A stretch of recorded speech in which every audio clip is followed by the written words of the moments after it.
Welcome जी। आजाद कश्मीर में protest इस वक्त अहम मरहले में दाखिल हो चुका है क्योंकि नोटिफिकेशन जिनकी बड़ी डिमांड की जा रही थी वो तो जारी हो चुके हैं, मगर क्या ये नोटिफिकेशन एक्शन कमेटी एक्सेप्ट करेगी? क्या इन नोटिफिकेशन की नोयत वही है जो डिमांड की जा रही थी, या फिर ये एक ब्यूरोक्रेटिक टेक्निकल चीजें इसमें इस्तेमाल की गई हैं और ये प्रोटेस्ट को मुंतशिर करने के लिए और ये सारा एक जो प्रेशर था अवामी तौर पर इसे खत्म करने के लिए किया गया? इस पर बात करेंगे और साथ ही साथ बात ये भी करेंगे कि वो वजीर आजम जो 2 दिन पहले ये कहता था कि अगर आप में हिम्मत है तो आप सड़कें बंद करके दिखाएं, आज वो प्रोटेस्ट को खत्म करवाने के लिए नोटिफिकेशन पर भी उतर आया। आज लोगों के बेटों को मरवाने के बाद, गोलियां सीधी चलवाने के बाद, एक पुलिस एहलकार को, पुलिस अफसर को गोली मरवाने के बाद, बहुत से नौजवानों को जख्मी करवाने के बाद, एक खेजानी कैफियत पैदा करने के बाद राय रास्त पर आ गया है। तो क्या इसके ऊपर इंक्वायरी होनी चाहिए? क्या इसका जो जिम्मेदार है उसका तयन किया जाना चाहिए? बहुत सी चीजें जेर बहस होंगी, इस पर बात करेंगे। सबसे पहले तो बताते चलें कि पाकिस्तान गवर्नमेंट ने, वफाकी गवर्नमेंट ने जो इस वक्त 23 अरब रुपए का एक पैकेज जो है वो अनाउंस किया है, उसमें आटा और बिजली पर सब्सिडी का ऐलान किया गया है। इसके साथ ही साथ कीमत जो है वो 40 किलोग्राम आटे की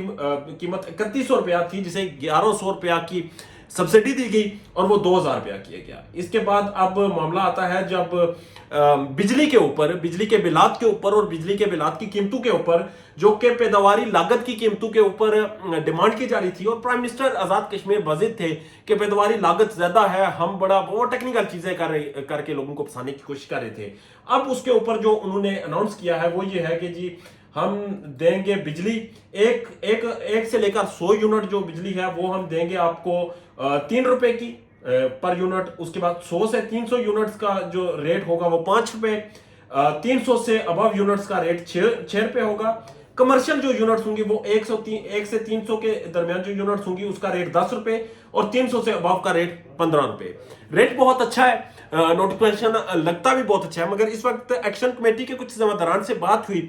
कुछ टेक्निकल लोगों से बात हुई जो कि बिजली के मामलात पर अरसा दराज से प्रोटेस्ट कर रहे हैं और मौजूदा प्राइम मिनिस्टर के साथ तकरीबन 8 महीनों से नेगोशिएशन में लगे हुए हैं। ये उन्हें हर रोज कोई नया बहाना, हर रोज कोई नई गोली खिलाते थे। अब उन्होंने इस मामले को वाजे किया और उन्होंने कहा है कि इस पर टैक्सेस का जिक्र नहीं। मेरी अभी गवर्नमेंट के जिम्मेदारान से बात हुई, एक मिनिस्टर से बात हुई जिन्होंने ये क्लियर किया कि जी हमने तो तमाम टैक्सेस माफ किए हैं। अगर तमाम टैक्सेस माफ हुए तो नोटिफिकेशन में उनका जिक्र अभी तक क्यों नहीं लिखा गया? अभी तक क्यों नहीं ये वाजे किया गया कि ये जो यूनिट्स की कीमत है ये अब इनमें टैक्स किसी भी किस्म का नहीं होगा, क्योंकि 12 किस्म के टैक्स ऐड किए गए हैं बिजली के बिल में। वो 12 किस्म के टैक्स अभी तक खत्म हुए नहीं हुए, ये सारी चीजें अभी तक खुफिया रखी गई है। और दूसरी जानब जो प्रोटेस्ट कर रहे हैं, जो इस वक्त एक्शन कमेटी है, उसे गैर रियासती या फिर दुश्मन ममालिक के एजेंडे पर काम करने का इल्जाम दिया जा रहा है और यह कहा जा रहा है कि वो पाकिस्तान के खिलाफ और रियासत कश्मीर के खिलाफ काम कर रहे हैं। जबकि जो कैफियत है वो परेशान कुन सूरत हाल में तब दाखिल हुई जब पता ये चला कि मुजफ्फराबाद के मुकाम पर, वहां पर आसपास में रेंजर्स और मुजाहिरीन के दरमियान झड़पें शुरू हो चुकी हैं। अभी तक इब्तदाई तौर पर ये इतलात आ रही हैं और अल्लाह न करे कि ये इतलात ठीक हों, क्योंकि इस वक्त जो सिचुएशन है पाकिस्तान में, जो इस वक्त माहौल है पाकिस्तान में, इस वक्त पाकिस्तान के दफाई अदारे किस कदर कंट्रोवर्शियल हो चुके हैं। आप अंदाजा लगाएं कि अल्लाह न करे अगर कश्मीर में कोई भी ऐसा नाखुशगवार वाकया पेश आए जैसा गुज़श्ता दिन इस्लामगढ़ में पेश आया और एक पुलिस एहलकार एक गोली का निशाना बन गया, उसका खून बहा और वो इस दुनिया फानी से चला गया। अगर इस तरह का नाखुशगवार वाकया मुजफ्फराबाद में होता है और ये वाकया पाक फौज या रेंजर के नौजवान के साथ पेश आता है या फिर वहां पर रेंजर के हाथों को मुजाहिरीन के साथ पेश आता है, तो आप अंदाजा नहीं लगा सकते इसका नुकसान कितना होगा। मौजूदा वज़ीर आज़म जो कुछ दिन पहले ये ललकारते हुए नजर आते थे कि आप निकलें सड़कों पर, आप प्रोटेस्ट करें, आप फेसबुक पर बातें ना करें, ये प्रोटेस्ट आप करेंगे या आपके वालिद साहब करेंगे, इस तरह के चैलेंज देते थे और फिर इस पूरी कौम को उल्लू समझते थे, इन्हें एक झंडी दिखाते थे, एक बत्ती दिखाते थे, उसके पीछे दौड़ाते थे और फिर इन्हें इस तरह से वो अपने चक्रव्यूह में घुमाते थे कि लोग मुज़ाकराती कमेटी या फिर जो इनके साथ मुज़ाकरात करने जाते थे उन्हें ही ये घुमा कर रख देते थे अपनी चालाकी की वजह से। तो क्या ये जिम्मेदारी उठाएंगे کیا جو نوجوان جس کی جان چلی گئی اسے فائنینشلی سپورٹ اس کے اہل خانہ کو اس کو تغمے دینے سے اس کی جان واپس آ جائے گی؟ کیا وہ نقصان کا ازالہ ہو پائے گا؟ اس کا ذمہ دار کون تھا؟ پولیس کو کس نے فائر کرنے کی اجازت دی تھی؟ وہاں پر دفعہ 144 کیوں لگایا گیا تھا؟ کیا پرامن پروٹیسٹ کرنے والے لوگوں کو حق نہیں تھا مظفر آباد آنے کا؟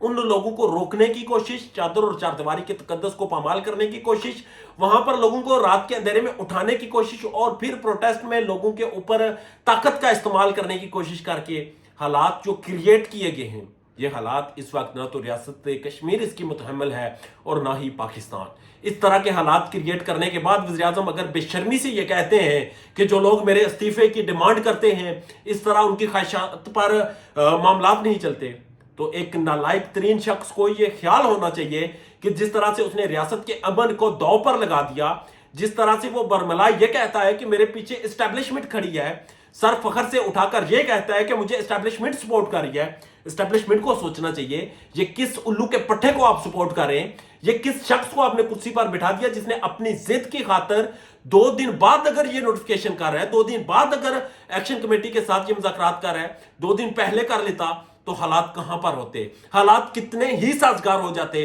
اور ریاست کے امن اور سکون کے معاملات کہاں پر ہوتے۔ اس وقت آپ بھارتی میڈیا اٹھا کر دیکھ لیں، اس وقت زی ٹی وی اٹھا کر دیکھ لیں، وہاں پر جو تماشا لگا ہوا ہے، وہاں پر آزاد کشمیر کے اور پاکستان کے حوالے سے جو پروپیگنڈا کیا جا رہا ہے، اس پروپیگنڈے کا موقع صرف اور صرف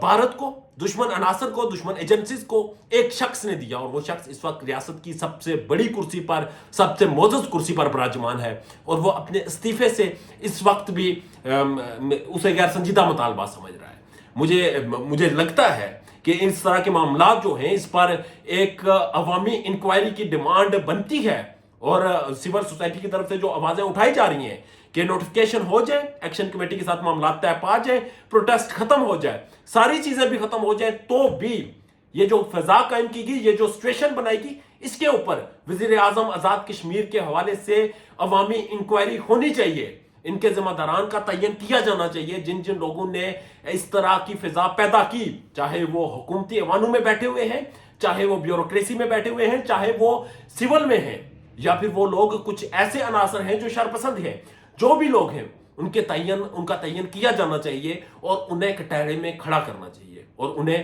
سخت سے سخت سزا دینی چاہیے، کیونکہ انہوں نے ریاست آزاد کشمیر کے امن کو، ریاست آزاد کشمیر کے سکون کو، ریاست آزاد کشمیر کی فضا کو اس وقت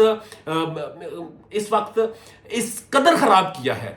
کہ اسے سلجھتے، اسے صاف ہوتے، اسے راست پر آتے وقت لگے گا، اور جو قیمتی جان ضائع ہوئی، اور جو نقصان ہوا، جو مالی نقصان ہوا، جو ریاست کشمیر میں تاجر برادری کا نقصان ہوا، جو اس وقت تک تمام چیزیں جو آزاد کشمیر کی عوام برداشت کر چکی ہے، جو نقصان ہو چکا ہے، اس کا ازالہ کیا جانا چاہیے۔ اپنوں اور اپنے چاہنے والوں کا ڈھیر زیادہ خیال رکھیے گا، اجازت دیجیے، اللہ نگہبان۔